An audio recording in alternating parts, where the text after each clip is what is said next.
Hello students, welcome to my e-learning class. In this video I am solving financial accounting question paper of 2019 Rani Chennamma University on single entry system. It is section C question for 15 marks. You have to write two questions. Conversion of single entry to double entry system is the easiest chapter in financial accounting. Just you have to know the process of solving this. So first you have to know what is given and what you have to find out. It is single entry system, that is the incomplete accounting system. Single entry system ಅಂದ್ರೆ ನಾವು ಏನಂತ ಹೇಳ್ತೇವೆ ಅಂತಂದ್ರೆ incomplete system ಅಂತ ಹೇಳಾಕತ್ತೇವೆ. Okay, so incomplete ರೆಕಾರ್ಡ್ಸ್ದಿಂದ ನಾವು trading P&L account prepare ಮಾಡಬೇಕೈತಿ ಅಂದರೆ ಕೆಲವೊಂದಿಷ್ಟು ಅಮೌಂಟ್ಸಲ್ಲೇ miss ಆಗಿರ್ತಾವೆ, ಅವ್ನು ಫೈಂಡ್ ಔಟ್ ಮಾಡಬೇಕೈತಿ. ಅದಕ್ಕೆ ಮೊದಲಿಗೆ ನಿಮಗೆ ಏನು ಕೊಟ್ಟಾರ ಅದನ್ನು ನೋಡ್ಕೊರಿ. ಆಮೇಲೆ ಏನೈತಿ ಅಂತಂದ್ರೆ ಏನೇನು ಫೈಂಡ್ ಔಟ್ ಮಾಡ್ಕೋಬೇಕೈತಿ, ಏನು ಮಿಸ್ಸಿಂಗ್ ಫಿಗರ್ಸ್ ಅದಾವಲ್ಲ ಫೈಂಡ್ ಔಟ್ ಮಾಡ್ಕೋಬೇಕೈತಿ. ಅದು ಮಿಸ್ಸಿಂಗ್ ಫಿಗರ್ಸ್ ಎದಕ್ಕೆ you are ask to prepare trading and P&L account. Trading P&L account ಮತ್ತು ಬ್ಯಾಲೆನ್ಸ್ ಶೀಟ್ ಪ್ರಿಪೇರ್ ಮಾಡಂತ ಹೇಳಿದಾರೆ. ಬ್ಯಾಲೆನ್ಸ್ ಶೀಟಕ್ಕೆ ಏನೇನು ಇನ್ಫಾರ್ಮೇಷನ್ ಬೇಕೈತಿ ಅದಕ್ಕೆ ಸಪೋರ್ಟಿವ್ ಏನೈತಿ ಟ್ರೇಡಿಂಗ್ P&L ಅಕೌಂಟ್ನು ಬೇಕಾಗ್ತೈತೆ ಅದಲ್ಲೇ. Okay, so let us go through the problem. ಕೊಟ್ಟದ್ದೇನೈತಿ ಆಮೇಲೆ ಏನು ಫೈಂಡ್ ಔಟ್ ಮಾಡಬೇಕು ಅದನ್ನು ನೋಡೋಣ ಅಂತ. Okay, here is first statement. ಓಪನಿಂಗ್ನ ಇದನ್ನು ಕೊಟ್ಟಾರ, ಸ್ಟಾಕ್ಸ್ ಕೊಟ್ಟಾರ, ಕ್ಲೋಸಿಂಗ್ ಸ್ಟಾಕ್ಸ್ ಕೊಟ್ಟಾರ. Cash, stock, debtors, machinery and creditors ಅಂತೇಳಿ ಕೊಟ್ಟದೈತಲ್ಲೇ. ಓಕೆ, ಇಲ್ಲಿ ಕ್ಲೋಸಿಂಗ್ನು ಕೊಟ್ಟಿದ್ದಾರೆ. ಏನು ಓಪ್ನಿಂಗ್ ಸ್ಟಾಕ್ಸ್ ಕೊಟ್ಟಿದ್ದಾರಲ್ಲ ಇಲ್ಲೇ, ಈ ಓಪ್ನಿಂಗ್ ಸ್ಟಾಕ್ಸ್ ಕಂಪಲ್ಸರಿ ಏನಾಗ್ತೈತಿ ಸಿಂಗಲ್ ಎಂಟ್ರಿ ಸಿಸ್ಟಮ್ದೊಳಗೆ ಕ್ಯಾಪಿಟಲ್ ಎಷ್ಟು ಇನ್ವೆಸ್ಟ್ಮೆಂಟ್ ಮಾಡಿದಾರ ಅದನ್ನು ನಿಮಗೆ ಫೈಂಡ್ ಔಟ್ ಮಾಡೋಕೆ ಕಂಪಲ್ಸರಿ ಕೊಟ್ಟಿರ್ತಾರೆ ನಾವು. ಓಕೆ, ಕ್ಯಾಪಿಟಲ್ ಎಷ್ಟು ಐತಿ ಅನ್ನೋದನ್ನು ಫೈಂಡ್ ಔಟ್ ಮಾಡಿರಿ ಅಂತ ಹೇಳಿ ನಿಮಗೆ ಕಂಪಲ್ಸರಿ ಅಲ್ಲೇ ಪ್ರಿಪೇರ್ ಮಾಡಬೇಕಾಗ್ತೈತಿ. When you have to find out the capital, statement of affairs compulsory prepare ಮಾಡಬೇಕೈತಿ. ಸ್ಟೇಟ್ಮೆಂಟ್ ಆಫ್ ಅಫೇರ್ಸ್ ಪ್ರಿಪೇರ್ ಮಾಡೋಕೆ ಓಪ್ನಿಂಗ್ ಸ್ಟಾಕ್ಸ್ ಏನದಾವಲ್ಲ ಇವನ್ನಷ್ಟು ತೊಗೊಳಕತ್ತೇವೆ ನೋಡಿರಿ. ಇವೆಲ್ಲನೂ ಅಸೆಟ್ಸ್ ಮತ್ತು ಲಯಬಿಲಿಟೀಸ್ ಅದಾವೆ. ಕ್ಯಾಶ್, ಸ್ಟಾಕ್, ಡೆಟರ್ಸ್, ಮಷಿನರಿ ಇವು ಮೂರೂ ಏನೈತಿ ಅಸೆಟ್ಸ್ ಅದಾವೆ. ಕ್ರೆಡಿಟರ್ಸ್ ಏನೈತಿ ಅಂತಂದ್ರೆ ಲಯಬಿಲಿಟಿ ಐತಿ. ಅಂದ ಹೊತ್ನಾಗ balance sheet it is just like a first step to the balance sheet ಅಂತ ಹೇಳ್ತೇವೆ. It is not the final step of final statement of balance sheet. But ಏನೈತಿ ಅಂತಂದ್ರೆ ಸ್ಟೇಟ್ಮೆಂಟ್ ಆಫ್ ಅಫೇರ್ಸ್ ರಫ್ಲಿ ಒಂದು ಬ್ಯಾಲೆನ್ಸ್ ಶೀಟನ್ನು ಅಂತ ಹೇಳಾಕ್ತೇವೆ. It is also disclosing the assets and liabilities. ಅಂದ ಹೊತ್ನಾಗ ಇವೇನು ಓಪ್ನಿಂಗದ್ದು ಅಷ್ಟು ಅಮೌಂಟ್ಸ್ ಅದಾವಲ್ಲ ಸ್ಟೇಟ್ಮೆಂಟ್ ಆಫ್ ಅಫೇರ್ಸ್ ಒಳಗೆ ಬರಾಕತ್ತಾವ. ಕ್ಲೋಸಿಂಗದ್ದು ಏನದಾವಲ್ಲ ಅಮೌಂಟ್ಸ ಇವು ಬ್ಯಾಲೆನ್ಸ್ ಶೀಟಿಗೆ ತೊಗೊಳೋದೈತೆ. ಅಂದರೆ ಬ್ಯಾಲೆನ್ಸ್ ಶೀಟಿಗೆ ಬರೀತಿರ್ಬೇಕಾದ್ರೆ ಈ ಅಮೌಂಟ್ ತೊಗೊಳಕತ್ತೀರಿ, ಸ್ಟೇಟ್ಮೆಂಟ್ ಆಫ್ ಅಫೇರ್ಸ್ ಒಳಗೆ ಬರೆಯೋಕೆ ಈ ಅಮೌಂಟ್ ತೊಗೊಳಕತ್ತೀರಿ, ಇಷ್ಟು ನೆನ್ಪಿಟ್ಕೋರಿ. ಆಮೇಲೆ ಉಳಿದದ್ದು ಇಲ್ಲೇ ಇನ್ಫಾರ್ಮೇಷನ್ ಐತಿ ನೋಡೋಣಂತ. ರಿಸಿಟ್ ಆ್ಯಂಡ್ ಪೇಮೆಂಟ್ ಅಕೌಂಟ್ ಕೊಟ್ಟಿದ್ದಾರೆ. ರಿಸಿಟ್ಸ್ ಒಳಗೆ ಬ್ಯಾಲೆನ್ಸ್ ಬ್ರಾಟ್ ಡೌನ್ ಐತಿ, ಕ್ಯಾಶ್ ಸೇಲ್ಸ್ ಐತಿ, ಡೆಟರ್ಸ್ ಐತಿ, sale of old news paper ಐತಿ ಆ್ಯಂಡ್ 6% ಲೋನ್ ಫ್ರಾಮ್ ಪೂಜಾ ಐತಿ. ಓಕೆ, ಇವು ರಿಸಿಟ್ಸ್ ಅದಾವೆ. ಪೇಮೆಂಟ್ದೊಳಗೆ ಕ್ರೆಡಿಟರ್ಸ್ ಅದಾರ, ಪರ್ಚೇಸ್ ಆಫ್ ಮಷೀನ್ ಆಗೈತಿ, ವೇಜಸ್ ಐತಿ, ಸ್ಯಾಲ್ರಿ ಐತಿ, ಬಿಲ್ಡಿಂಗ್ ಐತಿ, ಡ್ರಾಯಿಂಗ್ ಐತಿ, ಬ್ಯಾಲೆನ್ಸ್ ಕ್ಯಾರಿ ಡೌನ್ ಅಂತ ಹೇಳ್ಕೊಟ್ಟಿದ್ದಾರೆ. ಓಕೆ, ರಿಸಿಟ್ಟು ಕೊಟ್ಟಾರ, ಪೇಮೆಂಟು ಕೊಟ್ಟಾರ. ಇದರೊಳಗೆ ರಿಸಿಟ್ ಪೇಮೆಂಟ್ದೊಳಗೆ ನಿಮಗೆ ಕ್ರೆಡಿಟ್ ಪರ್ಚೇಸಸ್ ಎಷ್ಟೈತಿ, ಕ್ರೆಡಿಟ್ ಸೇಲ್ಸ್ ಎಷ್ಟೈತಿ ಗೊತ್ತಿಲ್ಲ, ಅದನ್ನು ಕೊಟ್ಟಿಲ್ಲ ಅವರಲ್ಲೇ. ಓಕೆ, ಎಡಿಷ್ನಲ್ ಇನ್ಫಾರ್ಮೇಷನನ್ನು ಚೆಕ್ ಮಾಡೋನು ಬೇಕಿದ್ರೆ. Here it is the additional information. ಇಲ್ಲರ ಏನಾರ ಕ್ರೆಡಿಟ್ ಸೇಲ್ಸು ಮತ್ತು ಕ್ರೆಡಿಟ್ ಪರ್ಚೇಸಸ್ ಏನಾರ ಹೇಳಿದಾರ ಇಲ್ಲ. ಅಡ್ಜಸ್ಟ್ಮೆಂಟ್ ಒಳಗೂ ಏನು ಕೊಟ್ಟಾರ, bad debts to be written off 1000 ಅಂತ ಕೊಟ್ಟಾರ. ಔಟ್ಸ್ಟ್ಯಾಂಡಿಂಗ್ ಸನ್ರಿ ಅಮೌಂಟೆಡ್ 800 ಅಂತ ಹೇಳಿ ಕೊಟ್ಟಾರ. Provide depreciation at 15%. New machinery purchase ಮಾಡಿದೈತಿ ಆನ್ 1/10/2018. ಅಂದ್ರೆ 1/10 ಐತಿ ಅಂದರೆ ಇಯರ್ ಎಂಡ್ ಆಗ್ತೈತಿ 31 ಮಾರ್ಚಿಗೆ. ಅಂದ್ರೆ ನ್ಯೂ ಮಷಿನರಿ ಮೇಲೆ 3 ಮಂತ್ಸದ ಡೆಪ್ರಿಷಿಯೇಷನ್ ಕೊಡಬೇಕೈತಿ.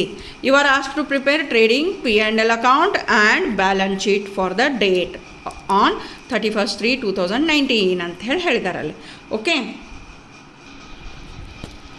ಸೊ ಮಿಸ್ಸಿಂಗ್ ಫಿಗರ್ಸ್ ಏನೇನದಾವ, ಒಂದು ಕ್ರೆಡಿಟ್ ಸೇಲ್ಸ್ ಇಲ್ಲ, ಒಂದು ಕ್ರೆಡಿಟ್ ಸೇಲ್ಸ್ ಕೊಟ್ಟಿಲ್ಲ ಅವರು, ಇನ್ನೊಂದು ಕ್ಯಾಪಿಟಲ್ ಕೊಟ್ಟಿಲ್ಲ, ಇನ್ನೊಂದು ಕ್ರೆಡಿಟ್ ಪರ್ಚೇಸಸ್ ಕೊಟ್ಟಿಲ್ಲ. So you have to find it out first. ಮೊದಲಿಗೆ ಅವ್ನು ಫೈಂಡ್ ಔಟ್ ಮಾಡ್ಕೋಬೇಕು, ಆಮೇಲೆ ಟ್ರೇಡಿಂಗ್ P&L ಅಕೌಂಟ್ ಹೋಗ್ತೇವೆ. ಕ್ರೆಡಿಟ್ ಸೇಲ್ಸ್ ಕ್ಯಾಲ್ಕುಲೇಷನ್ನಕ್ಕೆ ಕ್ರೆಡಿಟ್ ಸೇಲ್ಸ್ ಬ್ಯಾಲೆನ್ಸಿಂಗ್ ಫಿಗರ್ ಅಂತ ಬರೆದಿದ್ದೈತಿಲ್ಲೇ ಕ್ರೆಡಿಟ್ ಸೇಲ್ಸ್ ಕ್ಯಾಲ್ಕುಲೇಷನ್ನಕ್ಕೆ ನಾವು ಡೆಟರ್ಸ್ ಅಕೌಂಟ ಪ್ರಿಪೇರ್ ಮಾಡಬೇಕೈತಿ. ಯಾವ ಅಕೌಂಟ? ಡೆಟರ್ಸ್ ಅಕೌಂಟ್ ಅಂತ ಹೇಳಿ ಹೇಳ್ತೇವೆ. ಡೆಟರ್ಸ್ ಅಕೌಂಟಿಗೆ ಫಸ್ಟಿಗೆ ಇಟ್ ಈಸ್ ಅಸೆಟ್ ಅಕೌಂಟ್. ಅದಕ್ಕೆ ಯಾವಾಗೂ ಬ್ಯಾಲೆನ್ಸ್ ಬ್ರಾಟ್ ಡೌನ್ ಯಾವ ಕಡೆ ಆಗ್ತೈತದಲ್ಲಿ ಡೆಬಿಟ್ ಸೈಡ್ ಆಗ್ತೈತಿ. ಅದಕ್ಕೆ ಬ್ಯಾಲೆನ್ಸ್ ಬ್ರಾಟ್ ಡೌನ್ ಮಾಡಿದ್ರಿ to balance brought down 2019 question paper ಐತಿ. Please keep that before you while solving this problem.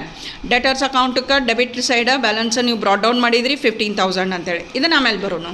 ಆಮೇಲೆ ಕ್ಯಾಶ್ ರಿಸೀವ್ಡ್ ಕೊಟ್ಟಾನ 76,500 ಅಂತೇಳಿ. ಕ್ಯಾಶ್ ರಿಸೀವ್ಡ 76,500 ಐತಿ. ಬ್ಯಾಡ್ ಡೆಟ್ಸ 1,000 ಐತಿ. ಬ್ಯಾಲೆನ್ಸ್ ಕ್ಯಾರಿಡ್ ಡೌನ್ ಅಂತಲೂ ಕೊಟ್ಟಾರ. ಎರಡು ಬ್ಯಾಲೆನ್ಸ್ ಕೊಟ್ಟಾರ ಅವರು, ಓಪನಿಂಗು ಕೊಟ್ಟಾರ, ಕ್ಲೋಸಿಂಗು ಕೊಟ್ಟಾರ 16,000 ಅಂತೇಳಿ. ಓಕೆ, ಈಗೇನೈತಿ ಕ್ರೆಡಿಟ್ ಸೈಡ್ ಟೋಟಲ್ ಮಾಡಿರಿ 93,500 ಬಂತು. ಇದನ್ನೇನೈತಿ ಡೆಬಿಟ್ ಸೈಡ್ ತೊಗೊಂಬರ್ರಿ 93,500 ಐತಿ. ಇದರೊಳಗೆ 15,000 ಲೆಸ್ ಮಾಡಿದ್ರಿ ಅಂದ್ರೆ ಬ್ಯಾಲೆನ್ಸಿಂಗ್ ಫಿಗರ್ ಬಂತು. That balancing figure is called as credit sales 78,500 ಅಂಥೇಳಿ ಹೇಳ್ತೇವೆ. ದ್ಯಾಟ್ ಬ್ಯಾಲೆನ್ಸಿಂಗ್ ಫಿಗರ್ ಈಸ್ 78,500 ಅಂಥೇಳಿ ಹೇಳಾಕತ್ತೇವೆ ನಾವು. ಇದು ಕ್ರೆಡಿಟ್ ಸೇಲ್ಸ್ ಆತ. ಇದು ನಮಗೆ ಎಲ್ಲಿ ಹಚ್ಚಾಕತ್ತೇವೆ ಈ ಕ್ರೆಡಿಟ್ ಸೇಲ್ಸನ್ನು? ಟ್ರೇಡಿಂಗ್ ಅಕೌಂಟಿಗೆ by side, that is credit side ಕಳ್ಸಾಕತ್ತೇವೆ. ಈ ಒಂದು ಅಮೌಂಟನ್ನು ಅಲ್ಲಿ ಕಳ್ಸಾಕತ್ತೇವೆ. ಆಮೇಲೆ ಏನೈತಿ ಕ್ರೆಡಿಟರ್ಸ್ ಅಕೌಂಟ್ ಪ್ರಿಪೇರ್ ಮಾಡ್ಬೇಕು ನಾವು. ಓಕೆ, ಕ್ರೆಡಿಟರ್ಸ್ ಅಕೌಂಟ್ ಎದಕ್ಕೆ? ಕ್ರೆಡಿಟ್ ಪರ್ಚೇಜಸ್ ಎಷ್ಟೈತಿ ನಮಗೆ ನೋಡೋದೈತಿ. ಯಾಕಂದ್ರೆ ಪರ್ಚೇಜಸ್ ಕೊಟ್ಟಿಲ್ಲ ಅವರಲ್ಲೇ. ಓಕೆ, ಪ್ರಾಬ್ಲಮ್ ಒಳಗೆ ಪರ್ಚೇಜಸ್ ಕೊಡಲಿಲ್ಲ ಅಂತಂದ್ರೆ ಟ್ರೇಡಿಂಗ್ ಅಕೌಂಟ್ ಪ್ರಿಪೇರ್ ಮಾಡೋಕೆ ಸ್ವಲ್ಪ ನಮಗೆ ಡಿಫಿಕಲ್ಟಿ ಆಗ್ತೈತಿ. ಪರ್ಚೇಜಸ್ಸು ಗೊತ್ತಿಲ್ಲ, ಸೇಲ್ಸು ಗೊತ್ತಿಲ್ಲ ಅಂತಂದ್ರೆ ಪ್ರಾಫಿಟ್ ನಮಗೆ ಫೈಂಡ್ ಔಟ್ ಮಾಡೋಕೆ ಆಗಂಗಿಲ್ಲ. ಸೊ ಈಗ ಮತ್ತು ಆಗಲೇ ಡೆಟರ್ಸ್ ಅಕೌಂಟಿಗೆ ಡೆಬಿಟ್ ಸೈಡ್ ನೀವು ಬ್ಯಾಲೆನ್ಸ್ ಬ್ರಾಟ್ ಡೌನ್ ಮಾಡಿದ್ರಲ್ಲ, ಈ ಕ್ರೆಡಿಟರ್ಸ್ ಅಕೌಂಟಿಗೆ ಏನು ಮಾಡಬೇಕು? ಕ್ರೆಡಿಟ್ ಬ್ಯಾಲೆನ್ಸ್ ಐತಲ್ಲ ಇದು. ಸೊ ಬ್ಯಾಲೆನ್ಸ್ ಬ್ರಾಟ್ ಡೌನ್ನ ಕ್ರೆಡಿಟ್ ಸೈಡ್ ಬರೀಬೇಕೈತಿ. ಬ್ಯಾಲೆನ್ಸ್ ಬ್ರಾಟ್ ಡೌನ್ ಏನೈತಿ? ಕ್ರೆಡಿಟ್ ಸೈಡ್ ಬರೀಬೇಕೈತಿ. ಬೈ ಬ್ಯಾಲೆನ್ಸ್ ಬ್ರಾಟ್ ಡೌನ್ ಅಂಥೇಳಿ 20,000 ಆಯಿತು. ಓಕೆ, ಆಮೇಲೆ ಡೆಬಿಟ್ ಸೈಡ್ ಕ್ಯಾಶ್ ಪೇಡ್ ಅಂತೈತಿ. ಕ್ಯಾಶ್ ಪೇಡ್ ಪೇಮೆಂಟ್ ಸೈಡ್ ಬರ್ದಿದ್ದೈತಿ. ಕ್ವಶನ್ ಪೇಪರ್ ಒಳಗೆ ಪೇಮೆಂಟ್ ಸೈಡ್ ಬರ್ದಿದ್ದೈತಿ 35,000. ಓಕೆ, ಹಂಗಣ್ಣ at the end of the period, accounting ಪೀರಿಯಡ್ಗೆ ಬ್ಯಾಲೆನ್ಸ ಕ್ಯಾರಿ ಡೌನ್ ಅಂತ ಹೇಳೈತಿ. ಇದು ಕ್ಲೋಸಿಂಗ್ ಕ್ರೆಡಿಟರ್ಸ್ ಅಂತ ಹೇಳ್ಕೊಟ್ಟಾನ. ನಮ್ಮಲ್ಲೇ ಕ್ಲೋಸಿಂಗ್ ಕ್ರೆಡಿಟರ್ಸ್ ಅಂತ ಹೇಳ್ಕೊಟ್ಟಾನ. ಅದನ್ನು ತೊಗೊಳಕತ್ತೇವಿ ಟು ಬ್ಯಾಲೆನ್ಸ್ ಕ್ಯಾರಿ ಡೌನ್ ಅಂತೇಳಿ 18,500 ಅಂತೇಳಿ ಬರ್ತೀವಿ. ಓಕೆ, ಈಗ ಟೋಟಲ್ ಏನೈತಿ? ಡೆಬಿಟ್ ಸೈಡ್ ಟೋಟಲ್ ಹೆಚ್ಚಾಗತ್ತೈತಿ. ಡೆಬಿಟ್ ಸೈಡ್ ಟೋಟಲ್ ಮಾಡಿರಿ 53,500. Take it to credit side 53,500. Okay, 53,500 ಒಳಗೆ 20,000 ತೆಗೆದ್ರಿ ಅಂದ್ರೆ 33,500 ಬರತ್ತೆ ಬ್ಯಾಲೆನ್ಸಿಂಗ್ ಫಿಗರ್ ಏನೈತಿಲ್ಲ? ಕ್ರೆಡಿಟ್ ಪರ್ಚೇಜಸ್ ಐತಿ. ಓಕೆ, ಇದು ಕ್ರೆಡಿಟ್ ಪರ್ಚೇಜಸ್ ಯಾವ ಸೈಡ್ ಬರೆಯಾಕತ್ತೀರಿ? ಟ್ರೇಡಿಂಗ್ ಅಕೌಂಟದ ಡೆಬಿಟ್ ಸೈಡ್ ಬರೆಯಾಕತ್ತೀರಿ ಈ ಅಮೌಂಟ. ಓಕೆ, ಇದಾದ ಮೇಲೆ ಇನ್ನು ಒಂದು ಮಿಸ್ಸಿಂಗ್ ಫಿಗರ್ ಐತಿ, which helps to prepare as the balance sheet. That is statement of affairs ಅಂತ ಹೇಳಿ ಹೇಳ್ತೇವೆ. As earlier I said, statement of affairs ಅಂದ್ರೆ ಅಸೆಟ್ಸ್ ಮತ್ತು ಲಯಬಿಲಿಟೀಸ್ದ ಒಂದು ಸ್ಟೇಟ್ಮೆಂಟ್ ಐತದಲ್ಲೇ. ಓಕೆ, ಅಸೆಟ್ಸ್ ಅಷ್ಟು ಏನು ಮಾಡ್ತೀರಿ ಅಂತಂದ್ರೆ ಅಸೆಟ್ ಸೈಡ್ ಬರೆಯಾಕತ್ತೀರಿ. ಆಮೇಲೆ ಇದು ಅಸೆಟ್ ಸೈಡ್ ಐತಿ, ಇದು ಲಯಬಿಲಿಟಿ ಸೈಡ್ ಐತಿ. ಲಯಬಿಲಿಟೀಸ್ ಈ ಸೈಡ್ ಬರೆಯಾಕತ್ತೀರಿ. That is right side of the statement ಬರೆಯಾಕತ್ತೀರಲ್ಲೇ. ಇದರೊಳಗೆ ಏನು ಮಾಡ್ತೀರಿ? ಸ್ಟೇಟ್ಮೆಂಟ್ ಆಫ್ ಅಫೇರ್ಸ್ ಒಳಗೆ ನಿಮ್ಮ ಓಪನಿಂಗ್ ಬ್ಯಾಲೆನ್ಸಸ್ ಏನು ಕೊಟ್ಟಂಡ್ಲ ಅದನ್ನು ತೊಗೊಳಾಕತ್ತೀರಿ. ಕ್ರೆಡಿಟರ್ಸ್ದು ಓಪನಿಂಗ್ ಬ್ಯಾಲೆನ್ಸ 20,000 ಐತಿ. ಕ್ಯಾಶಿದ್ದು 1,000 ಐತಿ. ಡೆಟರ್ಸ್ದು 15,000 ಐತಿ. ಸ್ಟಾಕದ್ದು 20,000 ಐತಿ. ಮಷಿನರಿದು 40,000 ಐತಿ. ಓಕೆ, ಇವು ಓಪನಿಂಗ್ ಬ್ಯಾಲೆನ್ಸಸ್ ಅದಾವ. ಡೆಬಿಟ್ ಸೈಡ್ ಇಲ್ಲ, ಇದೇನು ಅಸೆಟ್ ಸೈಡದ್ದು ಐತಲ್ಲ ಟೋಟಲ್ಲ, ಅದನ್ನು ಮಾಡಿರಿ. It will be 76,000. ಅದನ್ನೇನೈತಿ ಲಯಬಿಲಿಟಿ ಸೈಡ್ ತೊಗೊಂಬರಿ 76,000. 76,000 ಒಳಗೆ ಕ್ರೆಡಿಟರ್ಸ್ ಲೆಸ್ ಮಾಡಿ 20,000. ಡಿಫ್ರೆನ್ಸ್ ಅಮೌಂಟ್ 56,000 ಏನೈತಲ್ಲ ಕ್ಯಾಪಿಟಲ್ ಐತಿ. ಬ್ಯಾಲೆನ್ಸಿಂಗ್ ಫಿಗರ್ 56,000 ಬಂತಲ್ಲೇ. Okay,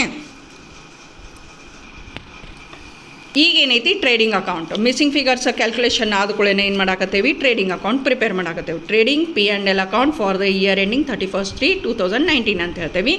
particulars for debit side and particulars for credit side. ಫಸ್ಟಿಗೆ ಏನು ಮಾಡಾಕತ್ತೇವಿ?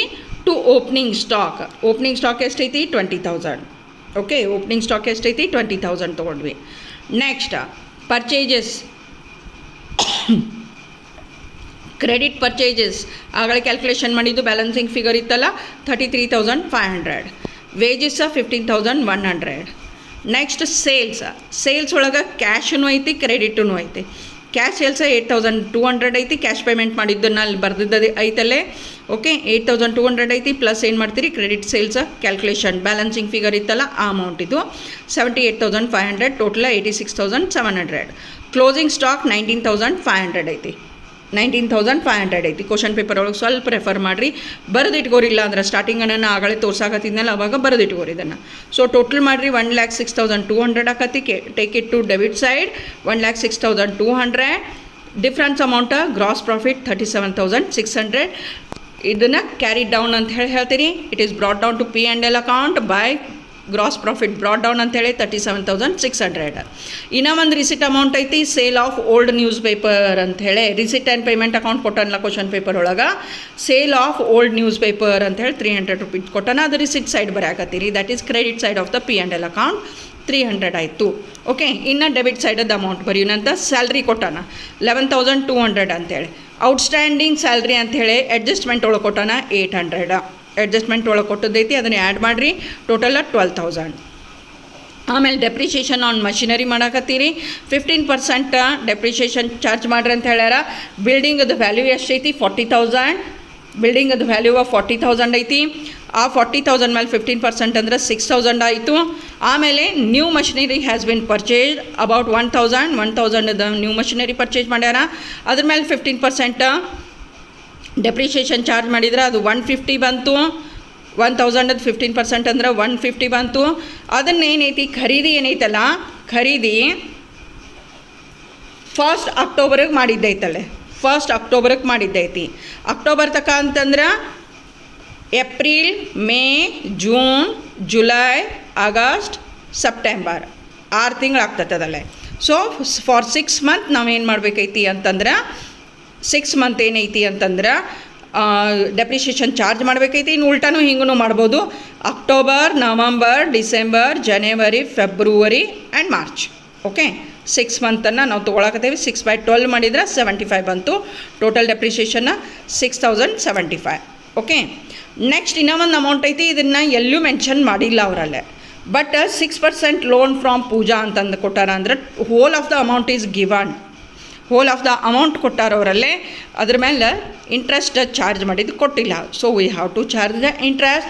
The loan has been taken on 1st ಜನವರಿಗೆ ತೊಗೊಂಡದೈತಿ. 6%ಲೇ ಅಮೌಂಟ್ ಐತಿ 6,000. 6,000 ಮೇಲೆ 6% ಅಂದರೆ 360 ಆಯ್ತು. ಆಮೇಲೆ ಜನವರಿದಿಂದ ಇಂಟ್ರೆಸ್ಟ್ ಪೇ ಮಾಡಬೇಕಲ್ಲ, ಜನವರಿ, ಫೆಬ್ರವರಿ, ಮಾರ್ಚ್ 3 ಮಂತ್ಸಿಗೆ ಕೊಡಬೇಕಾದ. 360 × 3/12 ಮಾಡಿದ್ವಿ. ದಟ್ ಈಸ್ 90 ಅಂತ ಹೇಳಿ ಅಂದ್ವಿ. ಬ್ಯಾಡ್ ಡೆಟ್ಸ 1,000 ಆಯಿತು. ಬ್ಯಾಡ್ ಡೆಟ್ಸ 1,000 ಆಯಿತು. ಈಗ ಕ್ರೆಡಿಟ್ ಬ್ಯಾಲೆನ್ಸ ಹೆಚ್ಚೈತಿ. ಟೋಟಲ್ ಮಾಡಿರಿ 37,900. Take it to debit side 37,900. Difference amount net profit 18,735. Now the balance sheet as on 31/3/2019. Balance sheet prepare ಮಾಡಿದ್ರೆ ಕಂಪ್ಲೀಟ್ ಆಗಿಬಿಡ್ತೈತಿ ಇದು problem. Liability side, asset side. ಫಸ್ಟಿಗೆ ಏನೈತಿ, ಲಯಬಿಲಿಟಿ ಸೈಡ್ ಬರ್ಕೊಂಬಿಡೋನು. ಕ್ಯಾಪಿಟಲ್ ಬ್ಯಾಲೆನ್ಸಿಂಗ್ ಫಿಗರ್ ಬಂದಿತ್ತಲ್ಲ, closing capital ಎಷ್ಟೈತಿ ಅನ್ನೋದು ನೋಡ್ಕೋಬೇಕಿತ್ತಲ್ಲ. 56,000 ಐತಿ. ಅದರೊಳಗೆ ನೆಟ್ ಪ್ರಾಫಿಟ್ ಆಗಲೇ ಟ್ರೇಡಿಂಗ್ P&L ಅಕೌಂಟ್ ತೆಗೆದಾಗ ಬಂದದ್ದಂಥ ನೆಟ್ ಪ್ರಾಫಿಟನ್ನು ಆ್ಯಡ್ ಮಾಡಿರಿ. 18,735. ಟೋಟಲ್ ಬಂತು 74,735 ಬಂತು. ಓಕೆ, ಕ್ಯಾಪಿಟಲ್ ಒಳಗೆ ನೆಟ್ ಪ್ರಾಫಿಟ್ ಆ್ಯಡ್ ಮಾಡಬೇಕೈತಿ. ಅದರೊಳಗೆ ಡ್ರಾಯಿಂಗ್ಸ್ ಕೊಟ್ಟಿದ್ದ ನಾವಲ್ಲೇ receipt and payment account problem ಒಳಗೆ ಕೊಟ್ಟದ್ದೈತೆ ಅದನ್ನು. ಈ ಡ್ರಾಯಿಂಗ್ಸ್ ಏನೈತಿ ಅಂತಂದ್ರೆ ಈ ಅಮೌಂಟ್ ಒಳಗೆ ಲೆಸ್ ಮಾಡಾಕತ್ತೇವೆ. 8,500 66,235 ಬರಾಕತ್ತೈತಿ. 66,235 ಬರಾಕತ್ತೈತಿ. ನೆಕ್ಸ್ಟ್ ಏನೈತಿ ಅಂದ್ರೆ ಸನ್ರಿ ಕ್ರೆಡಿಟರ್ಸ್ ಐತಿ 18,500. ಕ್ಲೋಸಿಂಗ್ ಕ್ರೆಡಿಟರ್ಸ್ ಏನದಾರಲ್ಲ 31/3/2019 ಅಂತ ಏನು ಕೊಟ್ಟದ್ದೈತಲ್ಲ, ಆ ಒಂದು ಕ್ರೆಡಿಟರ್ಸನ್ನು ಇಲ್ಲಿ ಬರಿಬೇಕೈತಿ 18,500 ಅಂತೇಳಿ. Loan from Pooja is 6,000. Outstanding salary ಬರಿಬೇಕೈತಿ 8,000. Outstanding interest on loan 90. ಇವು ಏನದಾವ ಕ್ಯಾಲ್ಕುಲೇಟೆಡ್ ವ್ಯಾಲ್ಯೂಸ್ ಅದಾವ, ಅವ್ನು ಬರೋದು ಬಿಡೋದೈತಿ. Outstanding should be are the liabilities. ಅವ್ನು ಕೊಡಬೇಕೈತಿ. ನಿಮ್ಮ ಲಯಬಿಲಿಟಿ ಐತಿ, ಅದಕ್ಕೆ ಲಯಬಿಲಿಟಿ ಸೈಡ್ ಬರ್ದಿರಿ. 2 ಔಟ್ಸ್ಟ್ಯಾಂಡಿಂಗ್ಸ. ಓಕೆ, ಇನ್ನು ಅಸೆಟ್ ಸೈಡ್. ಅಸೆಟ್ ಸೈಡ ಬಿಲ್ಡಿಂಗ್ ಕೊಟ್ಟಿದ್ದಾರೆ 20,000 ಅದರದೊಳಗೆ ಏನು ಅಡ್ಜಸ್ಟ್ಮೆಂಟ್ ಇಲ್ಲ, ಡೆಪ್ರಿಷಿಯೇಷನ್ ಅದು ಏನೂ ಇಲ್ಲ. So write down that amount. Building 20,000, machinery 40,000, original 1,000 in between ತೊಗೊಂಡದೈತಿ 41,000 ಆಯ್ತು. ಲೆಸ್ ಡೆಪ್ರಿಷಿಯೇಷನ್ 6,075 ಅಮೌಂಟ್ ಬಂತು 34,925 34,925 ಬಂತು. ಆಮೇಲೆ ಸಂಡ್ರಿ ಡೇಟರ್ಸ್ ಕೊಟ್ಟಾರ 16,000, ಕ್ಲೋಸಿಂಗ್ ಸ್ಟಾಕ್ ಐತಿ 19,500, ಕ್ಯಾಶ್ ಇನ್ ಹ್ಯಾಂಡ್ 1,200. ಇವು ಅಷ್ಟು ಏನೈತಿ ಅಂದ್ರೆ ಕ್ಲೋಸಿಂಗ್ ಬ್ಯಾಲೆನ್ಸಸ್ ಕೊಟ್ಟಾರಲ್ಲ 31/3/2019 ಆ ವ್ಯಾಲ್ಯೂಸನ್ನು ತೊಗೊಳೋದೈತಿಲ್ಲೇ. ಇದು ಬ್ಯಾಲೆನ್ಸ್ ಶೀಟ್ ಐತಿ. ಓಕೆ, ಇವೆಲ್ಲ ಅಮೌಂಟ್ ಬರ್ದಿರಿ. ಈಗ ಟೋಟಲ್ ಮಾಡಿರಿ. Total will be 91,625. ಈಚೆ ಕಡೆ ಲಯಬಿಲಿಟಿ ಸೈಡೂ 91,625 ಐತಿ. Hope you liked my video and explanation about the single entry conversion of single entry to double entry system. Please like, share and subscribe my channel for further updates.